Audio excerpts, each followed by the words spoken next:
Siapa yang melakukan tradisi tahlilan itu pertama kali? Ya orang Indonesia. Ulama-ulama yang menyebarkan Islam ke Indonesia. Siapa itu? Para habaib dan ulama dari Makkah Al-Mukarramah yang diutus untuk menyebarkan Islam di bumi pertiwi. Kenapa? Karena Islam masuk ke Indonesia ini terakhir. Sementara mayoritas moyang kita dulu beragama Hindu. Mulai dari kerajaan beragama Hindu. Sehingga ditemui satu kebiasaan, kalau orang meninggal dalam tradisi Hindu itu mereka ada bahasa melean, kalau kata orang Jawa. Jadi dia tidak tidur dalam beberapa hari di keluarga duka. Mereka ngapain? Ya macam-macam, ada yang mabuk, ada yang main gaple, ada yang macam-macam lah. Maka kemudian ulama-ulama yang menyebarkan Islam di Indonesia ini punya punya satu gagasan. Bagaimana kalau tradisi itu tetap ada tapi kegiatannya diganti dengan yang tidak melanggar syariat? Maka kemudian muncullah istilah tahlil, yasinan, itu muncul. Hanya ada di Indonesia. Tapi ingat, apa itu bid'ah atau tidak? Pernah dilakukan Nabi? Oh, enggak pernah. Nabi enggak pernah tahlilan.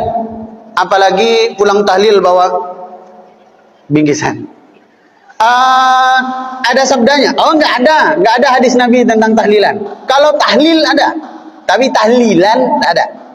Kemudian apakah pernah ditetapkan oleh Nabi? Bagaimana mungkin ditetapkan? Kejadiannya aja belum ada di zaman Nabi.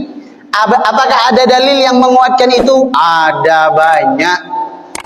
Apa misalnya kita membaca tahlilan atas orang yang meninggal dunia, membaca Yasin dulu. Apakah ada dalil membaca Yasin untuk orang yang meninggal dunia? Ada.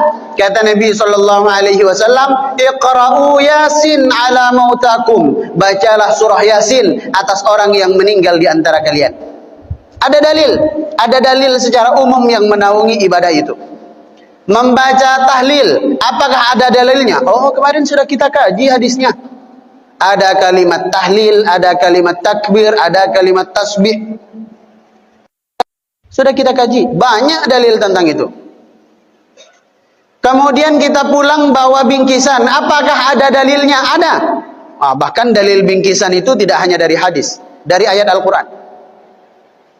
Ayat Al-Quran mengatakan betapa banyak orang yang telah meninggal dunia itu, kata Allah Subhanahu wa ta'ala, mereka merintih menangis minta dihidupkan kembali kepada Allah. Fa'as-saddaqah, karena ingin bersedekah kembali. Kenapa? Ditegaskan dalam hadis Nabi, ternyata orang yang meninggal dunia itu pahala yang pertama kali dirasakan oleh jenazah yang baru saja dikubur adalah pahala sedekah. Kalau salat nanti, pahala puasa nanti, pahala baca Quran nanti, haji dan umrah nanti, tetapi pahala sedekah itu pertama kali yang dirasa. Maka saking baiknya keluarga duka, mengundang jamaah membaca Yasin ada dalil, membaca tahlil ada dalil, bersilaturahim berkumpul bersama-sama ada dalil, takziah berkunjung ke rumah duka ada dalil, dan pulangnya sebagai tanda terima kasih dibekali makanan, cemilan, snack dengan niat bersedekah atas nama orang yang sudah meninggal dunia. Ada dalil.